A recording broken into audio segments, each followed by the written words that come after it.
Welcome to round 2 coverage of the Zurich Chess Challenge. This is Carlsen's game against Levon Aronian.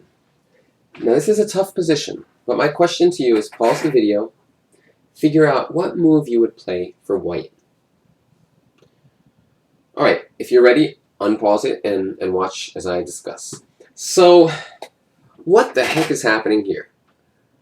First of all, white has some double pawns. Black has a pass pawn, but it's kind of weak. It's not even easy to determine who has the advantage here.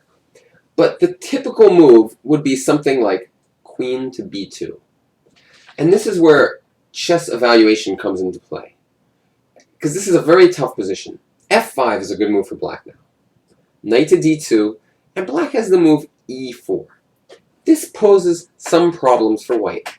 For example, if pawn takes pawn, pawn takes pawn, let's say the bishop moves away, and the knight may come to e5, but maybe not right away, because you could take the e4 pawn in this case. However, this pawn on e4 just seems to give black somewhat the better chances.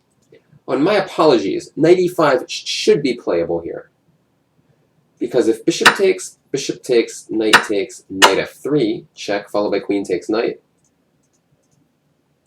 And if knight takes, we have the move knight to d3. Let me turn my sound down a little bit. And after the queen moves, we take on e4, or we take on c1. And if he does something like this, we move the king. We're still forking the queen and the rook.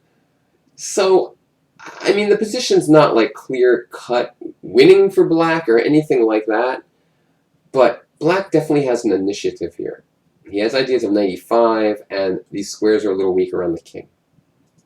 Instead, Carlsen played a very nice move. Instead of letting black kind of push him around with moves like f5 and e4, he sort of went on the offensive himself and played knight to c3. This move is strong because after bishop takes bishop, queen takes bishop, of course you have to be worried about queen takes b4.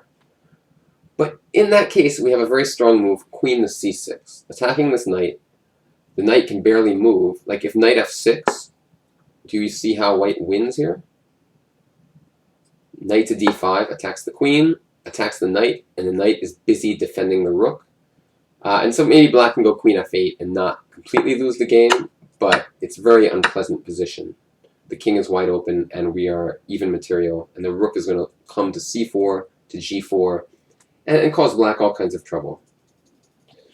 So this move, knight to c3, not spending time defending this pawn, like that reflex decision to just defend the pawn is simply wrong here.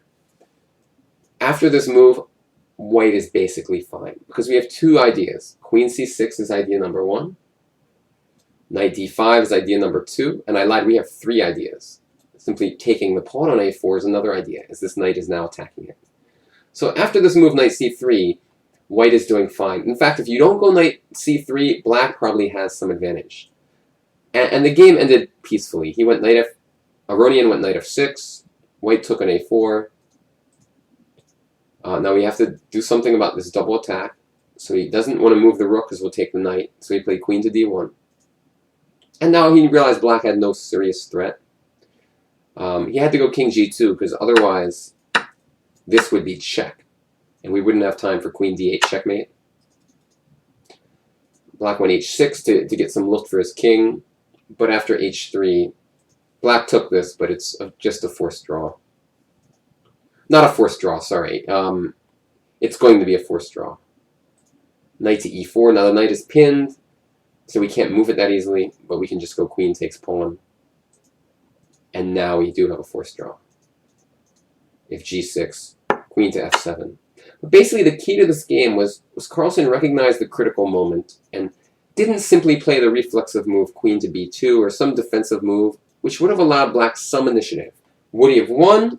That's totally up in the air. Black is certainly not winning after f4 and e4, f5 and e4, but black has some chances, whereas in the game he had almost 0 chances to win. So a nice little move by Carlsen, one that will probably go unnoticed by most commentators because it's not so flashy and the game ended in a draw, so it wasn't the most exciting game. But these kind of moves need to be consistently played if you want to be the best player in the world, and Carlsen played it without any problem, I'm sure. Thanks, guys, for watching. See you next time. Bye-bye.